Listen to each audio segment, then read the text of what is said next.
इकाई 2.5 आधुनिक काल काव्य खंड। इसमें हम कर रहे थे नई कविता में हमने कंपैरिजन किया, प्रगतिवाद, प्रयोगवाद और नई कविता की तुलना करी है। अब इसके अंदर हम सप्तक के बारे में पढ़ेंगे। 4 सप्तक है।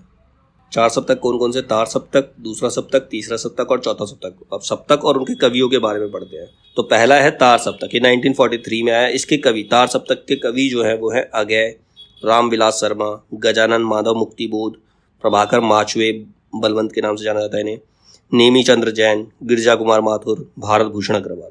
दूसरा सप्तक का समय 1951। इसके जो कवि हैं वो हैं शमशेर बहादुर सिंह, भवानी प्रसाद मिश्र, शकुंत माथुर, हरि नारायण घनश्याम व्यास, नरेश मेहता, धर्मवीर भारती और रघुवीर सहाय। फिर है तीसरा सप्तक का समय 1959। इसके जो कवि है वो हैं प्रयाग नारायण त्रिपाठी, मदन वात्स्यायन, विजय देव नारायण शाही, कुंवर नारायण, सर्वेश्वर दयाल सक्सेना, केदारनाथ सिंह, कीर्ति चौधरी। फिर है चौथा सप्तक, इसका समय 1979। इसके जो कवि हैं वो हैं अवधेश कुमार, राजकुमार कुंभज, स्वदेश भारती, नंद किशोर आचार्य, सुमन राजे, श्रीराम वर्मा और राजेंद्र किशोर। तो ये तो हमने चारों सप्तक और उनके कवियों के बारे में पढ़ लिया। लेकिन अब हम एक एक सप्तक, उसके कवि और उनकी रचनाएं पढ़ेंगे। जैसे सबसे पहले तार सप्तक, उनके कवियों की प्रमुख रचनाएं। तो तार सप्तक में पहले कवि कौन थे? सच्चिदानंद हीरानंद वात्स्यायन अगय। इनका समय 1911 से 1987, 1911 से 1987। इनकी कृतियां कौन कौन सी, इनकी रचनाएं कौन कौन सी हैं?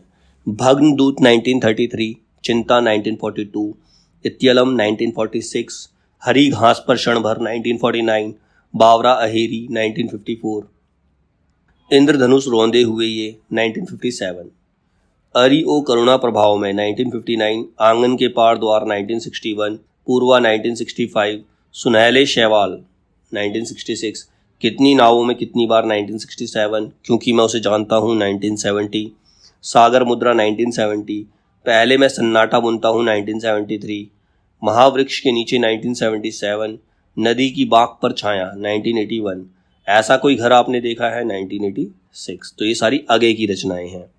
दूसरे कवि हैं इसके रामविलास शर्मा। इनका समय 1912 से 2000। इनकी रचनाएं हैं रूप तरंग 1956, सदियों के सोए जाग उठे 1988, इस अकाल वेला में 1988, बुद्ध वैराग्य तथा प्रारंभिक कविताएं 1997। फिर है गजानन माधव का नाम क्या है? मुक्तिबोध। ये मुक्तिबोध के नाम से फेमस है। इनका समय 1917 से 1964, 1917 से 1964। इनकी दो रचनाएं हैं, चांद का मुंह टेढ़ा है 1964 और भूरी भूरी खाक धूल 1980। फिर आते हैं प्रभाकर माचवे। इनका समय 1917 से 1991। इनकी रचनाएं हैं मैपल 1965, जहां शब्द हैं, स्वप्न भंग, तेल की पकौड़ियाँ, अनुक्षण। फिर है नेमीचंद्र जैन। इनका समय 1919 से 2005। इनकी रचनाएं हैं एकांत 1973, अचानक हम फिर 1999। फिर है गिरिजा कुमार माथुर। इनका समय 1919 से 1994, 1990 से 1994। इनकी रचनाएं हैं मंजीर 1941, नाश और निर्माण 1946, धूप के धान 1955, जन्म कैद एक रेडियो काव्य नाटक है, शिला पंख चमकीले 1961, जो बंद नहीं सका 1968, भीतरी नदी की यात्रा 1975, छाया मत छूना मन 1978, साक्षी रहे वर्तमान 1979, कल्पांतर ये एक प्रतीक काव्य 1983, मैं वक्त के हूँ सामने 1990, मुझे और अभी कहना है 1991, पृथ्वी कल्प काव्य नाटक है 1957। फिर है भारत भूषण अग्रवाल। इनका समय 1919 से 1975। इनकी रचनाएं हैं छवि के बंधन 1941, जागते रहो 1942, मुक्ति मार्ग 1947, ओ अप्रस्तुत मन 1958, कागज के फूल 1963, एक उठा हुआ हाथ 1970, उतना वह सूरज है 1977, अनुपस्थित लोग, अग्निलीक। हमने पढ़े तार सप्तक के कवियों की प्रमुख कृतियां और कवियों। अब इन कवियों के बारे में ही थोड़ा एक्सप्लेन करते हैं। जैसे सबसे पहले सच्चिदानंद हीरानंद वात्स्यायन अगय जो थे जनपथ, राजपथ, केले का पेड़ और आज़ादी के 20 बरस आगे की चर्चित कविताएं। इनकी फेमस कविताएं कौन कौन सी हैं आगे की? जनपथ, राजपथ, केले का पेड़, आज़ादी के 20 बरस। फिर कितनी नावों में कितनी बार काव्य कृति के लिए अगय को ज्ञानपीठ पुरस्कार मिला है। तो अगय को ज्ञानपीठ पुरस्कार मिला है कितनी नावों में कितनी बार काव्य कृति के लिए। मुक्तिबोध ने अगय को बुर्जवाजी का अंतिम मुमूर्ष कवि कहा है। नए कवियों को संबोधित करने वाली कविता नए कवि के प्रति के रचयिता जो है वो अगेय है। अयोध्या से चित्रकूट तक आयोजित कवियों की पद यात्रा का नेतृत्व अगेय ने किया था। अगेय का काव्य संग्रह आंगन के पार द्वार क्रमशः 3 भागों में विभाजित है। 3 भाग कौन कौन से हैं? अंतःसलील, चंद्रकांत शिला और असाध्य वीणा। असाध्य वीणा एक लंबी कविता है। इसका मूल भाव है अहम का विसर्जन, अपने अंदर के अहंकार को त्याग देना। असाध्य वीणा हमने पूरी की हुई है। असाध्य वीणा जो है चीनी लोक कथा टेमिंग ऑफ द हार्प के आधार पर लिखी गई एक लंबी कविता है। सांप कविता नगरीय सभ्यता तथाकथित सभ्य लोगों पर व्यंग करती है। जापानी काव्य की शैली पर अगेय ने एक चीड़ का खाका लिखा है। उन्होंने एक रचना लिखी चीड़ का खाका, जो कि जापानी काव्य शैली पर है, जिसे जापानी भाषा में हाइकू कहा जाता है। हाइकू चिंता काव्य ग्रंथ 2 खंडों में विभक्त है। पहला विश्वप्रिया और दूसरा एकायन। इसका विषय प्रेम है। इत्यलम को 4 भागों में बांटा गया है। बंदी स्वप्न, हिय हारिल, वंचना के दुर्ग, मिट्टी की इहा। बावरा अहेरी रचना में अहेरी से तात्पर्य है प्रकाश। इसमें रचनाकार ने बाहरी दुनिया के प्रकृति के अंधकार और मनुष्य के मन के अंधकार को मिटाने का प्रयास किया है। इस रचना पर उमर खयाम की रुबाइयों का प्रभाव दिखाई पड़ता है। पाश्चात्य कवि इलियट और एजरा पाउंड ने हिंदी कवि अगेय और शमशेर के अच्छे संबंध, मतलब पाश्चात्य कवि इलियट और एजरा पाउंड कहते हैं कि हिंदी कवि अगेय और शमशेर के जो थे अच्छे संबंध थे। भाषा, समाज व काव्य के संदर्भ में अगेय के कथन क्या क्या थे? भाषा, समाज और काव्य के संदर्भ में अगेय का क्या कहना था? वो कहते थे, मैं उन व्यक्तियों में से हूँ और ऐसे व्यक्तियों की संख्या शायद दिन प्रतिदिन घटती जा रही है जो भाषा का सम्मान करते हैं। मतलब ऐसे लोग बहुत कम रह गए जो भाषा का सम्मान करते हैं और अच्छी भाषा को अपने आप में एक सिद्धि मानते हैं। व्यक्ति समाज में स्वतंत्र है, समाज से नहीं। मतलब समाज में उसका स्वतंत्र अस्तित्व है, लेकिन वो समाज से स्वतंत्र नहीं है। समाज के बिना उसका कोई अस्तित्व नहीं है। उस साहित्य की कोई प्रतिष्ठा नहीं हो सकती जिसमें कोई सांस्कृतिक अस्मिता नहीं होती। काव्य सबसे पहले शब्द है और सबसे बाद में भी यही बात बच जाती है कि काव्य शब्द है। अगेय के संदर्भ में विद्वानों के कथन क्या क्या है? रामस्वरूप चतुर्वेदी कहते हैं, आधुनिक साहित्य में मानवीय व्यक्तित्व व उसकी सृजनात्मकता की सबसे गहरी चिंतना अगेय के कृतित्व में मिलती है। बच्चन सिंह कहते हैं, वे अपनी सोच व तकनीक के आधुनिक हैं। अगेय की प्रकृति प्रेम में एक विराटता, एकांत और सन्नाटा है। विजय देव नारायण शाही कहते हैं, प्रसाद ने अनुभूति को दर्शन में घुलाया, जबकि अगेय ने दर्शन को फिर से अनुभूति में घुलाने की राह अपनी कविता के जरिए निकाल ली। ये थे हमारे अगेय। अगेय के बाद आते हैं मुक्तिबोध। मुक्तिबोध को भयानक कवियों का कवि कहा जाता है। चांद का मुंह टेढ़ा है काव्य संकलन में अधिक जटिल, टिम्बों की सघनता, ठेठ देसी प्रतीकों वाली कविता की बहुलता है। चांद का मुंह टेढ़ा एक काव्य संग्रह है, ये कविता नहीं है। इसके अंदर अलग अलग कविताएं हैं मुक्तिबोध की। मुक्तिबोध की कविताओं में नाटकीयता और रहस्य मुख्य रूप से विद्यमान है। मुक्तिबोध को गहन अनुभूति और तीव्र इंद्रिय बोध का कवि माना जाता है। मुक्तिबोध ने अपने काव्य संकलन का नाम चांद का मुंह टेढ़ा है प्रतीकात्मक रूप में रखा है। मतलब सुंदरता की अभिव्यक्ति के लिए चांद सर्वाधिक प्रचलित उपमान रहा है। मतलब किसी की चीज़ की सुंदरता की प्रशंसा करने तो उसको चांद से कंपेयर किया जाता है।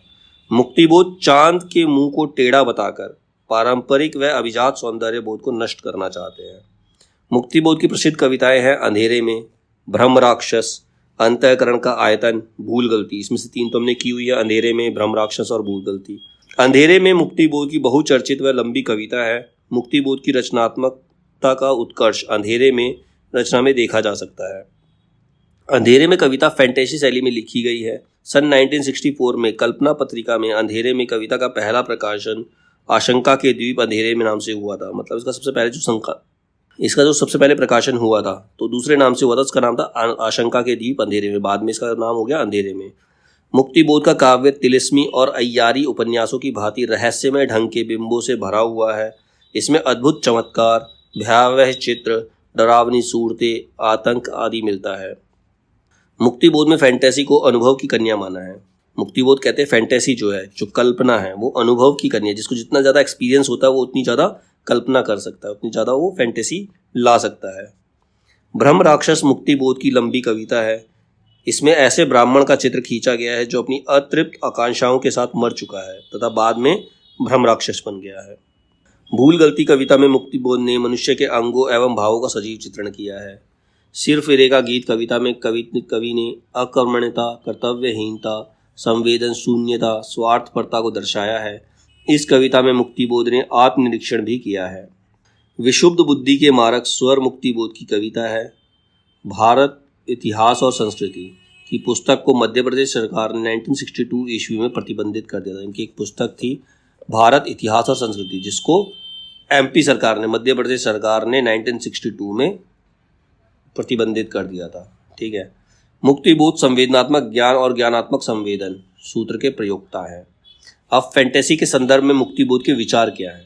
मुक्तिबोध कहते हैं कि ज्ञान गर्भ फैंटेसी द्वारा सार रूप में जीवन की पुनर्रचना करता है।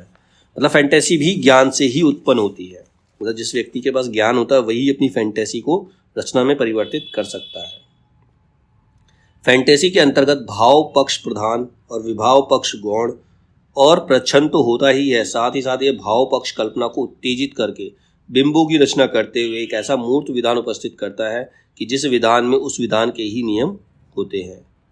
यह एक नंगा फॉसिज्म है। लेखक को लोग घेरें, शारीरिक क्षति की धमकी दें, इधर सरकार सुनने तक को तैयार नहीं। अभिव्यक्ति की स्वतंत्रता की हत्या की जा रही है। मतलब अगर कोई व्यक्ति अपने स्वतंत्र विचारों को लिखना चाहता है तो उसको धमकियां मिलती हैं। अंधेरे में कविता पर आलोचकों के विचार। अंधेरे में जो कविता है मुक्तिबोध की, उस पर आलोचकों के क्या क्या विचार है। शमशेर बहादुर सिंह कहते हैं यह कविता देश के आधुनिक जन इतिहास का स्वतंत्रता पूर्व और पश्चात एक तहकता इस्पाती दस्तावेज है। इसमें अजब और अद्भुत रूप से व्यक्ति और जन का एकीकरण किया गया है। रामस्वरूप चतुर्वेदी कहते हैं अंधेरे में के लंबे खंडों में कवि की समस्या है। समाज के उत्थान पतन और आंदोलन के बीच अपनी रचना के प्रेरक तत्वों का अभिज्ञान। रचना कैसे बाहर से अंदर आती है, फिर कैसे बाहर दूर दूर तक परिव्याप्त हो जाती है। नामवर सिंह कहते हैं कि ये जो कविता है अंधेरे में, ये एक अस्मिता की खोज है। मतलब अपने आप को खोजना चाहते हैं। रामविलास शर्मा कहते हैं अपराध भावना का अनुसंधान है और आरक्षित जीवन की कविता है। निर्मला जैन कहती हैं कि अंतःस्थल का ये विप्लव है। इंद्रनाथ मदान कहते हैं अंधेरे में जो कविता है आत्म संशोधन का अनुसंधान है।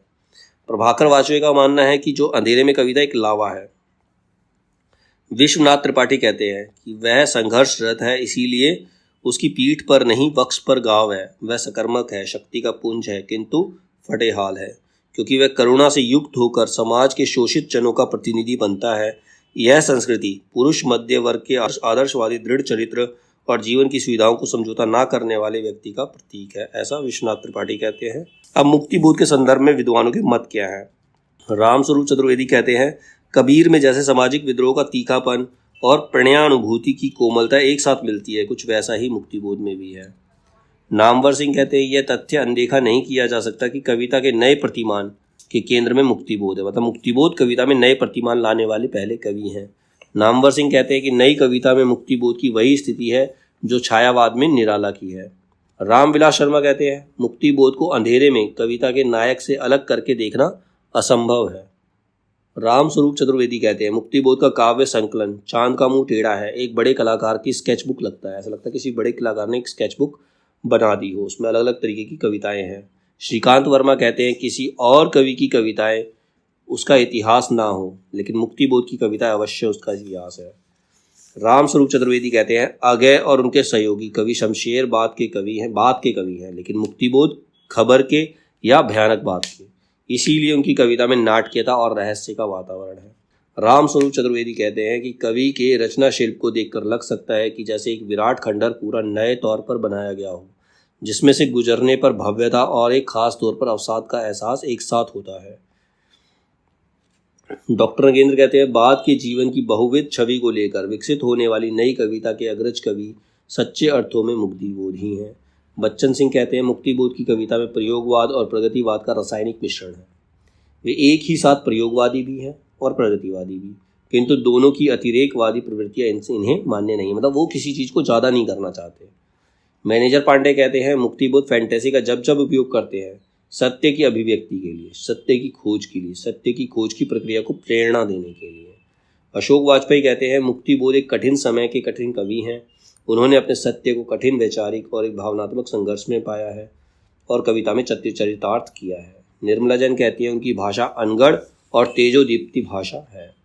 तो ये थे इनके इम्पोर्टेंट कवि दो ही हैं, मुक्तिबोध और आगे उनके बारे में हमने पढ़ लिया। ये पहला सप्तक तार सप्तक के कवि थे।